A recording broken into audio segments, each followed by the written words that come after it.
Hello, everyone. Welcome to the 105th episode of Chronicles of Tyria podcast. Hope you enjoyed the tunes. Hope they weren't too bad. I was only here for part of it. Hope that's something that you enjoy anyway, the beginning. But anyway, Saune's here. We're going to be talking about the living story, the huge, crazy bomb of a video that we were given earlier this week. And, who else? Who else knows what will happen? I don't know. Not me. I guess we'll find out.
Alright, well, hello everyone, and welcome to the 105th episode of the CoT Podcast, a Gw2 podcast for fans by fans. I guess to start, I'll put this out there, though.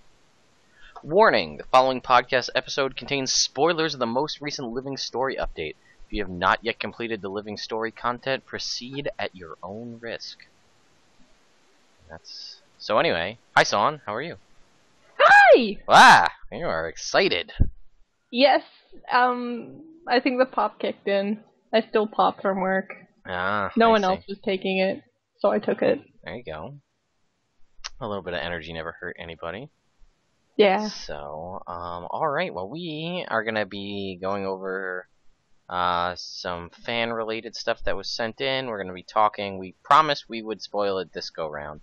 And by promise means I actually did the living story. So, turns out I was only one mission away from finishing it anyway. Like, I just had... Oh, really? Last week, yeah, I just stopped, and I had one mission left. So, oh my god, Zombie Black Wolf, here watching us live. Thank you again, I guess it's a good...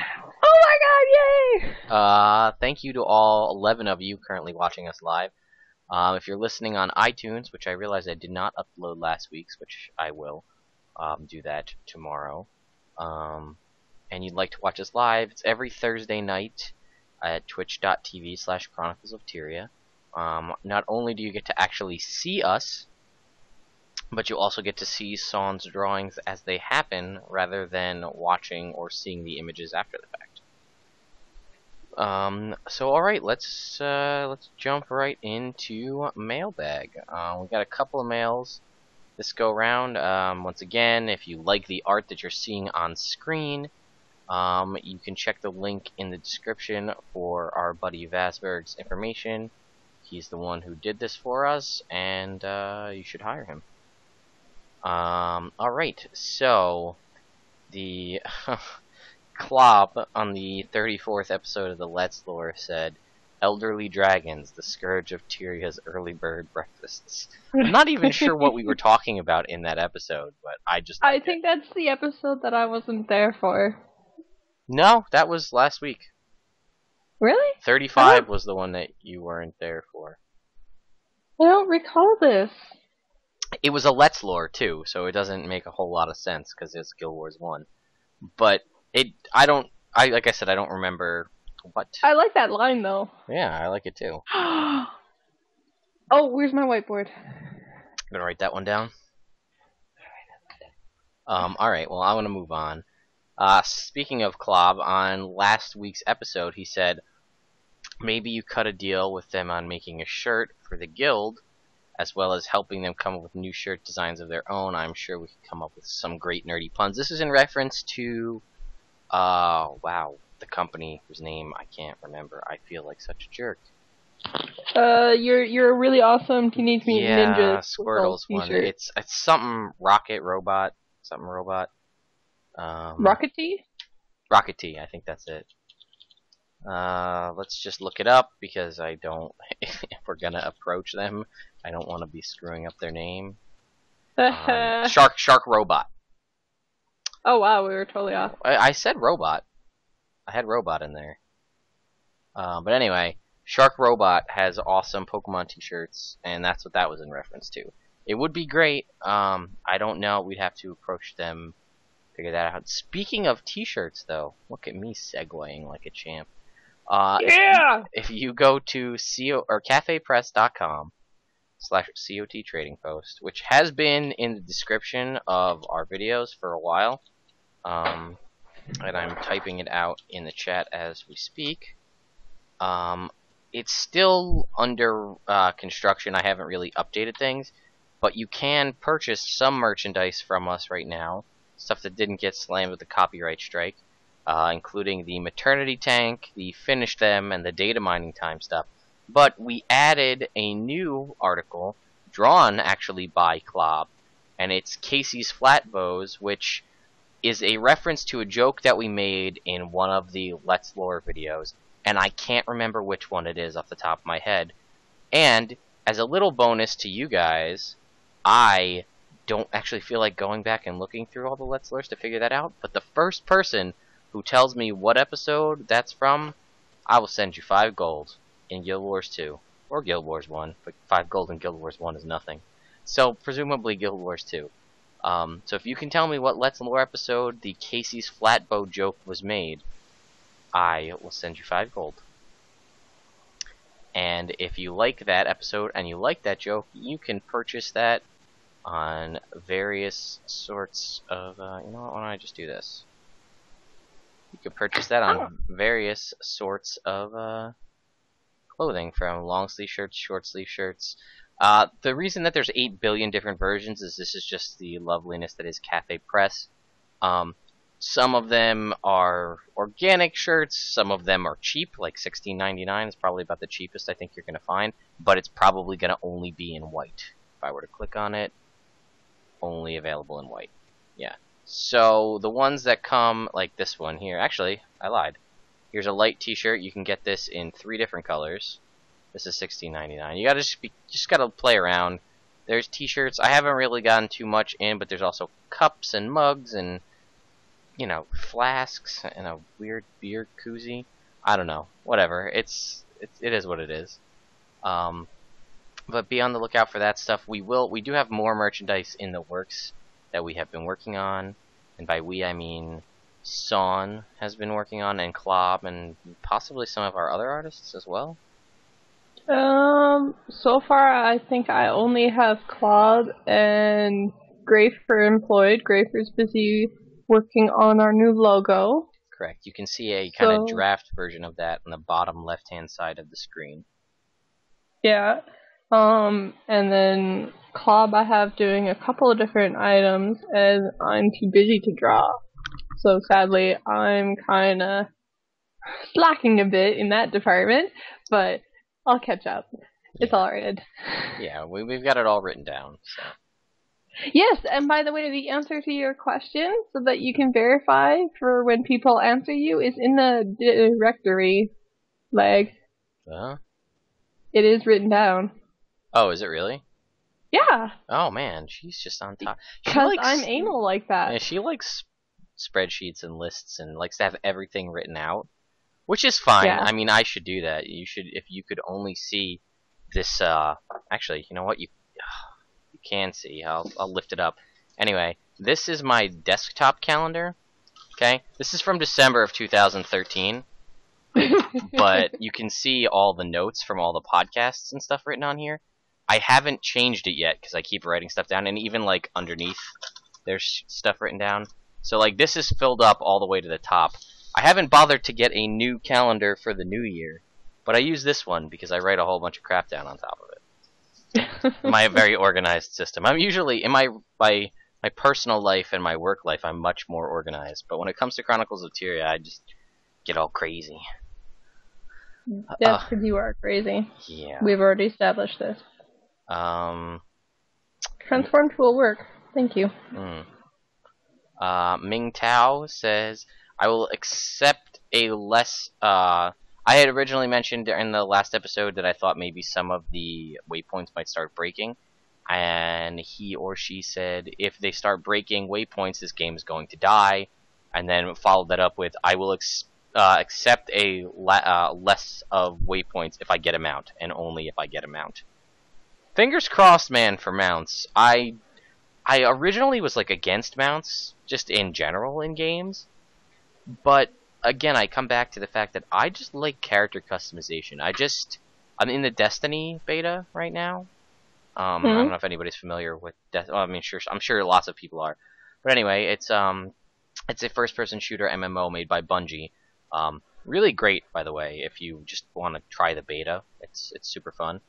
To try the beta, you just have to... Tons of people are giving away beta codes, but I believe it's only console-based right now, and but if you pre-order the game, you get 3 beta codes, which is kind of cool. So I'm actually giving away 2 of them on my other channel, but it's only for Xbox One. But regardless, you get, like, ships. It's a ship. Like, you're in space and you fly a ship, and when you're on ground, you have, like, a little very Return of the Jedi speeder bike style of, like, little ship. But it's a mount, and it lets me move from place to place faster, and I love it, and I can customize the colors. And I want that in Guild Wars 2, but not like a spaceship. Like a super MOA. I want a rainbow MOA. That's what I want to ride. With like a crazy mane. Crazy rainbow mane. Yeah. Even though it's a MOA, so it wouldn't have hair, but it's gonna have hair. Or a griffin. A griffin would be cool. Zombie, you're so far behind. That's not real. Yeah, it was a pun. We'll get to that. And Guy81, are you playing it now? Are you playing Destiny now? Because if you are, and it's on Xbox One, you should add me on Xbox, and we'll play together. How about that? Lag likes friends. I do. I'm actually, hopefully, fingers crossed, going to be streaming my other channel after I get off here, but we'll see. Anyway, and then Alaska. This one, I specifically made sure I wanted to answer this one. One question: where does that end guitar riff come from, and can someone mimic it in in-game instruments? That is actually an ArenaNet created thing. If you guys remember the super awesome Super Adventure Box commercial, you know what? I'm gonna play it because I love it. The Super Adventure Box, super 80s style. Oh my god, I remember that. That was awesome. Stop the graphics. Let's see, yeah, it's straight out of like a Tiger Electronics commercial is what I think of. So let's pop this bad boy up, and this is the actual music for it. So here we go. Come on, almost, finally, yeah! Victory is ours. Whoa, Rytlock, Brimstone! Now the journey continues with the Super Adventure Box. You can hear it in the background. Travel through a strange world of great danger and mesmerizing beauty. Saved by the Bell, Rytlock Brimstone. You'll need lightning reflexes, nerves of steel. Stop the graphics! And the heart of a warrior. Farewell, the fate of Tyria is in your hands.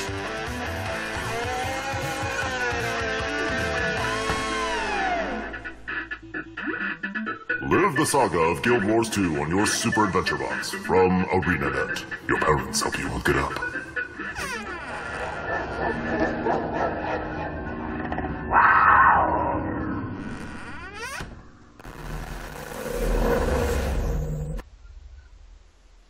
nostalgia for you guys there, which actually ties into something that we'll be talking about for our craft corner later on. But anyway, what's it called? That's the sound or the theme song from the commercial. You can actually download that if you go to ArenaNet's SoundCloud page where they released. It's actually, if you haven't been to ArenaNet, I'll link that in the description. If you haven't been to ArenaNet's SoundCloud page, I would check it out, because not only is there tons of music which you can download for free from both the Super Adventure Box, Halloween, Winter's Day, they also released a lot of like sound clips and outtakes and things like that. There's a bunch of really funny outtakes from the voice actors who play the Destiny's Edge and stuff like that. So I'd highly. Oh, it's hilarious. Logan steals candy from a baby and fails. Yep, there's a lot of really funny stuff. So I'll link that in the description. Unless Saune, you want to find it in the meantime and link it in the chat or send it. You know what? I'll just do it right now. How about that? Because I love you guys. ArenaNet. Look at that. It's the third thing to come up in my search bar. Here we go. Probably gonna get some random music playing in the background while I post this, but there you go. ArenaNet's SoundCloud page. Check it out. And then lastly, we got Tori G, the Wallmaster, says character knowledge versus player knowledge were exactly the words I was looking for. Thanks, Lag. And that was in reference to the big long debate we had back and forth between. Well, actually, Saune and I were on the same page, but between the chat and us, about knowing Mordramoth's name versus not knowing it, and player knowledge, not character knowledge. Yeah, that was pretty much it's also the biggest topic in the forums. Is it really? I haven't been on the forums lately, so. Yeah. Just for you, I take a quick skim through the forums. I appreciate that. Thank you very much. And, yeah, that's in the living story section. It seems to be the biggest thing. Yeah, so we talked about our t-shirt already, so I'm going to skip over that. But no, that's my shout-out. My shout-out is to you, Claude. Shout-out. Woo, shout-outs page. I put it up, so it's fine. So your shout-out's up now. Okay. I have the stupid stream leg. My shout-out is to you, Claude, for coming up with that awesome design. And I look forward to seeing the other ones that I've given you, and yet more future ones that I will end up sending your way, whether you ask for them or not. Fair enough. I really didn't think about shoutouts.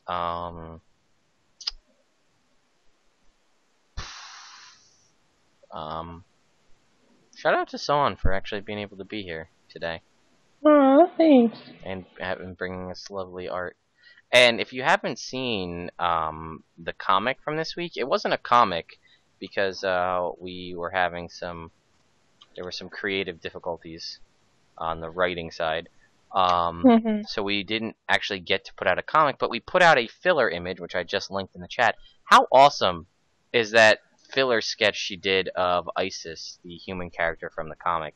How great is that? I mean, seriously, check that out. You know what? Let's boom. Check that out. Look at that. Look at this art that this lady does for freeze. She's great. I don't know. I just really like this for some reason. This piece of art just resonates with me. I don't know. It's weird, but because I did it with the chalk brush. I mean, it's got a fun texture. That might be it. I don't know. But anyway, check that out. I have fun doing it. And if you go over to, was it saune.deviantart? deviantart.saune? Yeah. Saune.deviantart. And you should, is it follow? That's DeviantArt? Watch. Watch. That's what, I can't keep these things straight. You should watch her DeviantArt page and tell her how much you love the art that she does. Or just tell her in the chat. That works too, because she's watching, so. Anyway. When I'm not staring at the canvas, yes. True. I am watching. So before we talk about crazy stuff for next week's Living Story, we did, and again, I'm just going to flash this up on screen. We are going to talk about the existing Living Story patch that came out last Tuesday. If you have not played it, please look away and come back in a little bit, because we are going to spoil it. Again, also, be sure that you log in before next Tuesday if you want even if you haven't played it, make sure you log in so you have the story chapter unlocked in your game so you can go back and play it at some later date. And especially do it for this one, because this one's super great. Oh, it was so much fun. Oh my god. Yeah. Alright, so let's talk. Where do you want to start? Oh, jeez. I didn't think about that. Mm-hmm. Yeah.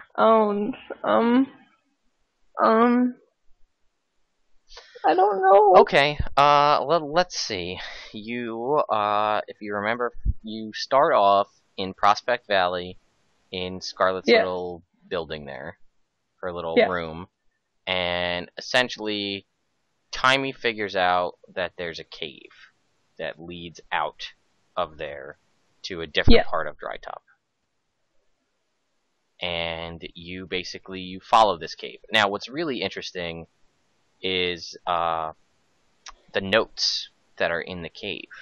Did you read any of the notes?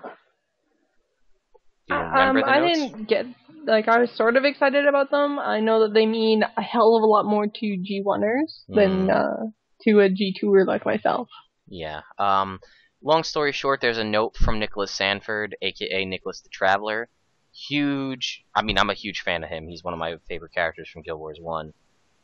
So there's a note from him.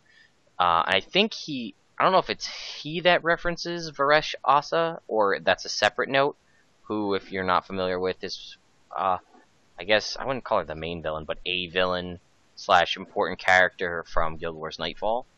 Lots of really good, just lore-related stuff that just makes me, and again, I feel like this was really integral, even though it was stupid and you could just look past it. Stuff that makes Guild Wars 1 players happy, because there's lore-related things, even though they don't directly tie into what happens. Actually, I lied. The Varesh Asha thing was separate. Maybe it wasn't, but anyway, Nicholas the Traveler is talking about what Dry Top was like in Guild Wars 1.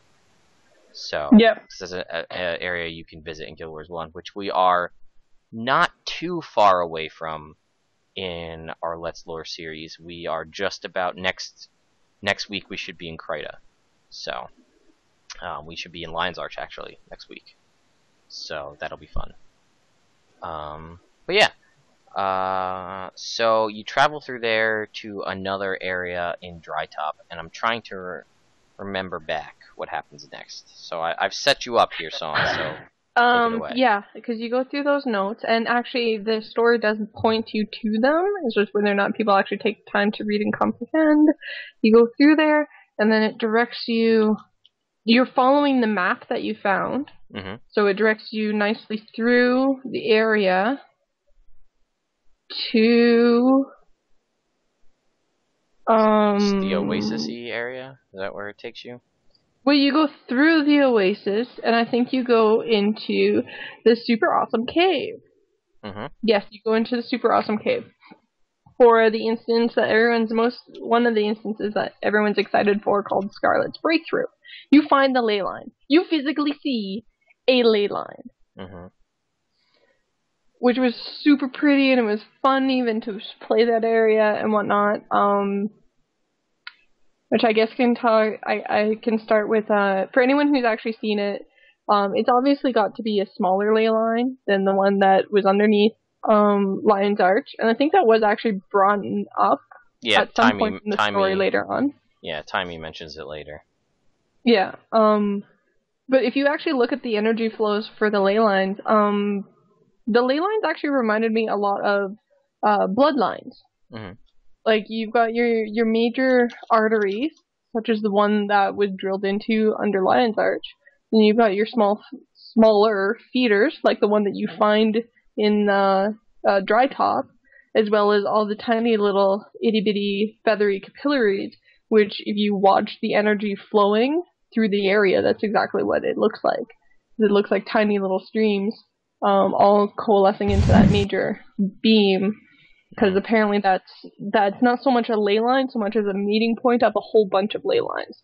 Which to me thinks of, a fork in a vein where it splits off into its smaller feeder lines. So I guess, the ley line system is literally, the magical blood of the world. Yeah, it's, and I think think the mission following that is where you start tracking down and you actually use a bunch of Scarlet's defense mechanisms to try to make it to her lab. Because that's where you're ultimately heading, is to Scarlet's lab in Drytop. Yeah. To use. Yeah, you do that, and then I think that's when you end up having. I wish I had thought to play it through again before doing the podcast. And then after that, I think that's when everyone splits off. Right. Yeah. To go check. You control the laser gun. You control a steam creature. And there's a third thing that you control. That's the hologram thing. It just nukes everything in the room. Yeah. So, and then you're right. That's where Timey says that I'm going to stay and study this stuff, don't think I'm going to leave. And Bram and Rox are going to head to Timberline Falls, and Marjorie and Casimir are going to head to Fort Selma. Yeah. And I think at this... yeah. Sorry, go ahead. This is where a lot of the, like, oh my god, oh my god, oh my god stuff starts happening. Yeah. So I think... I can't remember if it's at this point where she says that she thinks the tendrils aren't from Mordremoth. They are Mordremoth. At one point she says that. I don't know if that's yet or not. I don't think that's... I think that might be when we meet up with her again. Okay. Maybe.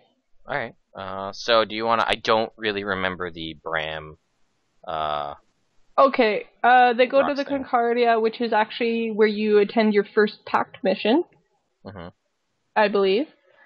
And it's completely overrun. It's actually part of the last teaser trailer, which I love the fact that these are like previews to the episodes, or like prequels to the episodes that we're about to play, rather than spoilers of. And then, so you go there, you have to save the people that are in there, and then you have to find out why the hell it was getting attacked, because it's kind of like in the middle of nowhere with respect to Maguma Jungle, and there's very little going on with respect to Mordremoth between those two areas. So it's like, why did he pop up here out of all the places first and second? And that's when you find out about the locket. Right. That locket. Yes, the locket. Which does what? Go ahead. What does it do? I just lost my brain. The locket that supposedly can determine who the next Crichton heir is. It tells you who the true heir of Kryta is. Or the true well, I can't remember if it's the true heir of Kryta or the true king. I think it's of the humans. Right. The correct heir, or whatever it is. Yeah, so, something to do with the heir, and they were transporting, the Priory was transporting said locket, and they were attacked. Which... yeah. This fits into that whole dragons attack magic. This is a very powerful, very rare, old magical relic, therefore locked onto by a dragon, therefore that makes sense why they're being attacked. Yeah, that's what I originally thought as well, especially because they do say that they move it around on an unknown, like a random schedule. They move it around, just probably preemptive against Zaitam. I found a forum link that was a really interesting theory about it. I guess I should copy paste it, huh? Yeah. About this locket. Mwahaha! I did it. There you go. The true heir. Nice, Alu.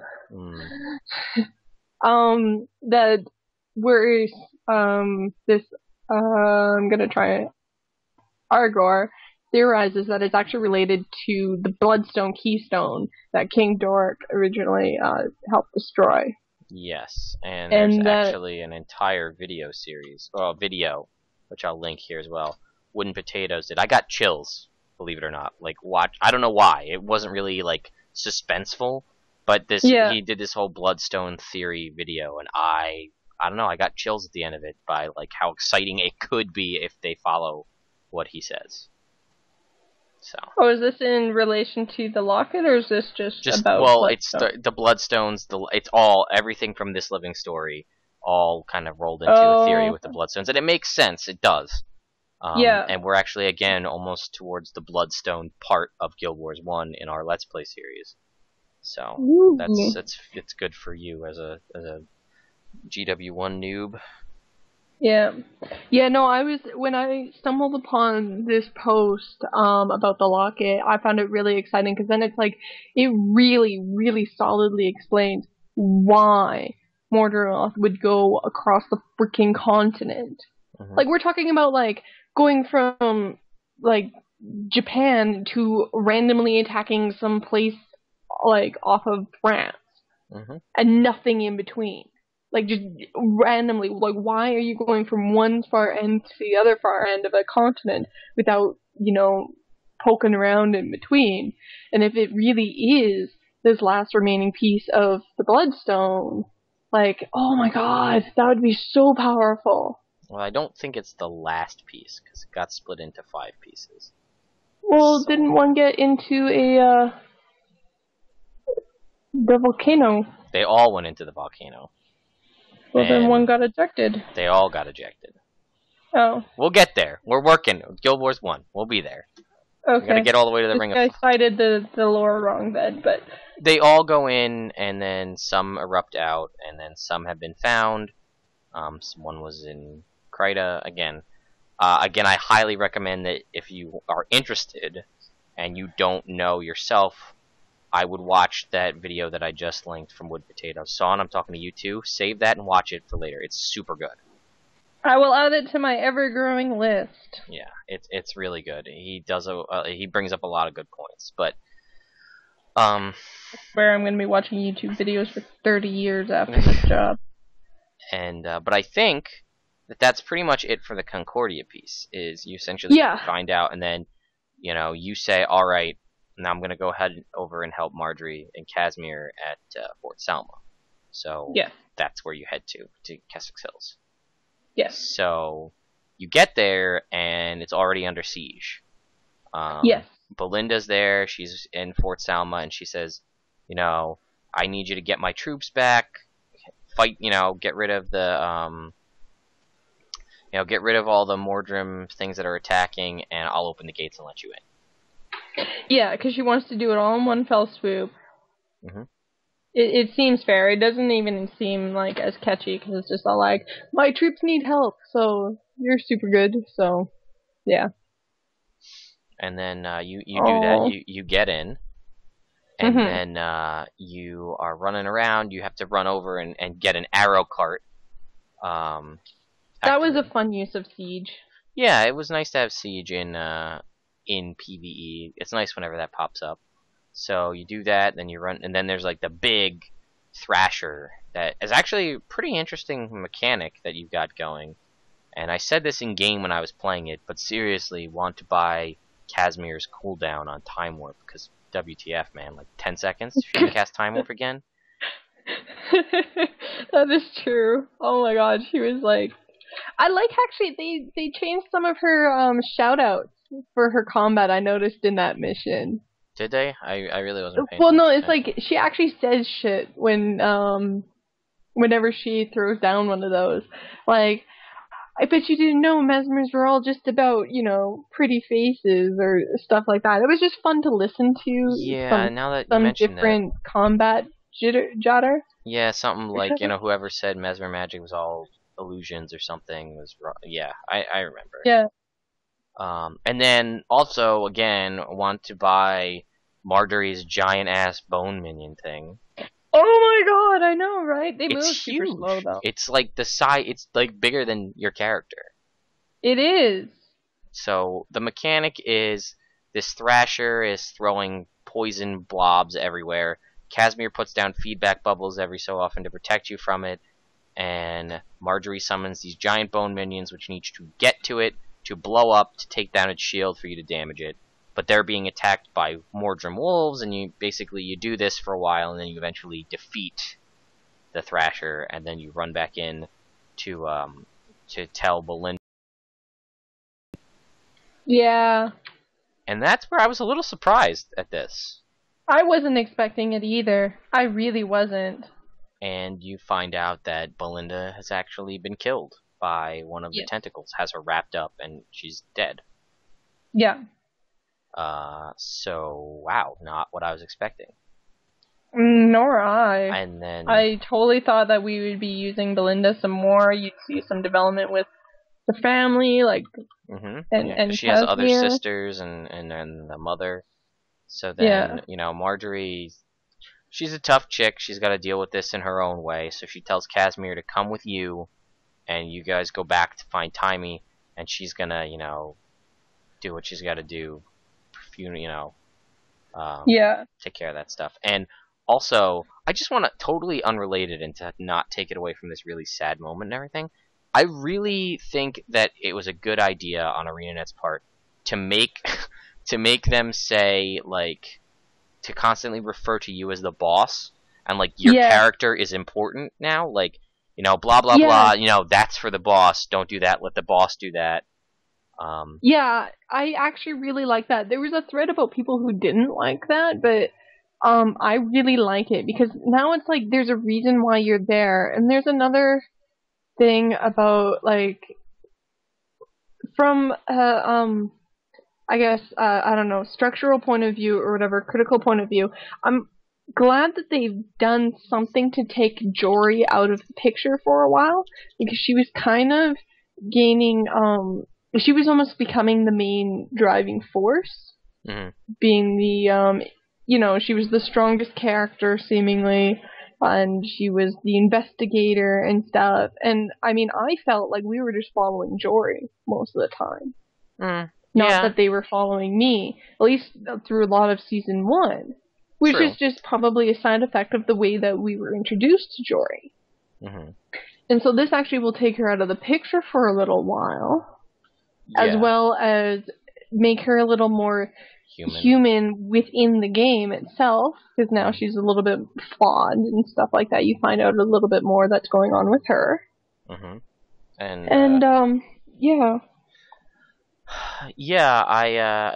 I wasn't really expecting this to happen, but I again, and another thing that is mentioned, we talked about the Concordia, the Priory member there who talked about the locket we were mentioning before, says, this is classified, I normally wouldn't tell you this, but you're you.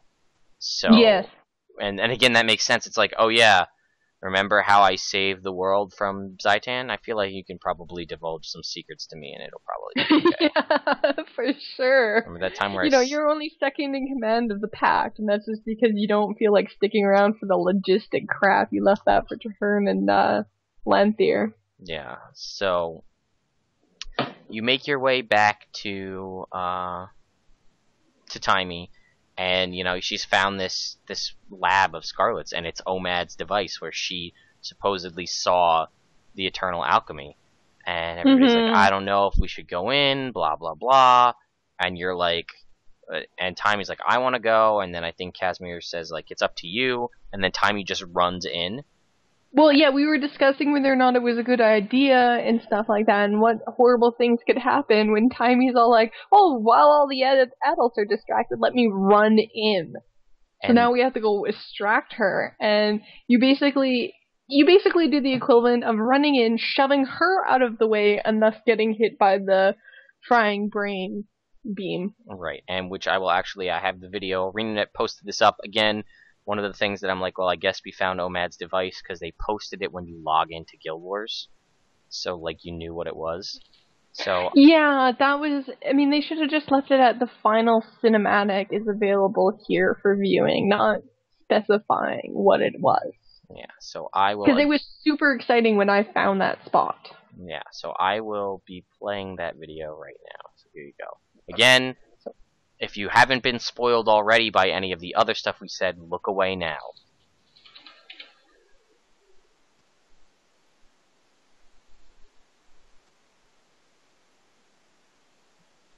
The pale fruits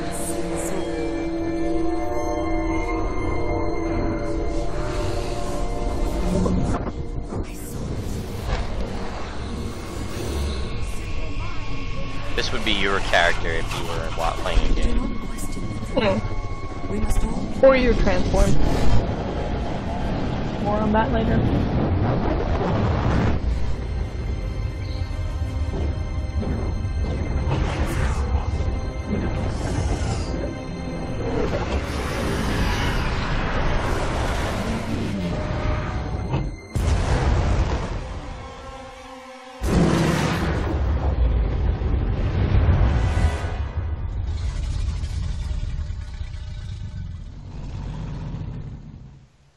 So that was what you see at the end of the game. Now, what those orbs mean? 6 orbs? Is it 6 dragons? Is it bloodstones? Whatever. Again, I recommend that you check out that wooden potatoes video. Can I? Hmm? Well, this is what I wanted to talk about. Oh my god. Okay. That video is what you want to talk about last week, you mean? Yeah. Yeah. Because it's So, so exciting. then apparently you find out from the other characters that they weren't sure if they should pull you out because you were hit with this, but apparently you were screaming, so they ripped you out. And that's pretty much where it ends. Oh yeah, that you're gonna talk to the pale tree. Yes, that's where we're gonna go. And that's exactly where it ends, because you're like, okay, I know exactly what the next step is, and then you got the splash screen going, congratulations, you finished the episode, and it's like, no! Oh wow, I didn't actually see that you posted the internal alchemist. That's hilarious. Oh, that's funny. I'll bring it up again just to see. This is somebody who did that mission that we were just oops, that's not it. There we go. But they did it with a moose tonic. The eternal alchemist. Pretty funny. So Where's again, my notepad? that's kind of just like what I always used to do growing up when you Legend of Zelda Ocarina of Time, when you go to pull the Master Sword out for the first time as child Link with like the bunny hood on or something. But yeah, pretty crazy. Casmire's gonna work her noble stuff, and I want to be like, we're buddy with Traherne. Can't we just, and Cave? Can't we just be like, hey, we need to talk to the Pale Tree. Can one of the two of you firstborn make that happen? Why do we need to go through like Casmire's nobility channels? Especially since they've established our relations with like other people earlier. But, yeah, or the fact that like most of the time you just walk up and, hey, Pale Tree, what's going on? yeah. Unless they need to do it just because of, like, they have to do it in order to get in. Maybe. Like, Keith and Traherne could get us, the players, in, but not the rest of the crew. The other part is we don't have a Sylvari in our team, you know. Yeah. So, but that's it. Real quick, I'm just gonna touch on the gem store. Was really light this week. We only got the basic lumber node pack, which you can argue the value of it. I bought it because, and I'll explain why in a second. For 800 gems, you get 3 nodes. You get softwood, greenwood, and seasoned wood. Again, you can argue seasoned wood's fairly hard to come by, so it could be worth it. You can only mine it once a day. But if you have that, the basic ore node pack, the candy corn, the sprocket, and the quartz from all the previous Living Story things, you can now get your daily gatherer without leaving your home instance. So, I bought it for that reason, that I can take like a low-level character into my home instance, get the skill point that's there, and then get my daily gatherer on a lower-level character without having to travel out in the world if I don't feel like sitting down and actually playing. Yeah. Alright, next up is we'll just touch on this real quick. It's the preview of next week's Living Story. Which, Zombie, since you mentioned Rytlock's dead, no, he's not, but this is what the Rytlock's ghost thing was about. It was just a video-filled episode. Video! So it gives me more time to draw. Yeah, which it looks like you might need. For some reason I keep getting distracted. That's alright.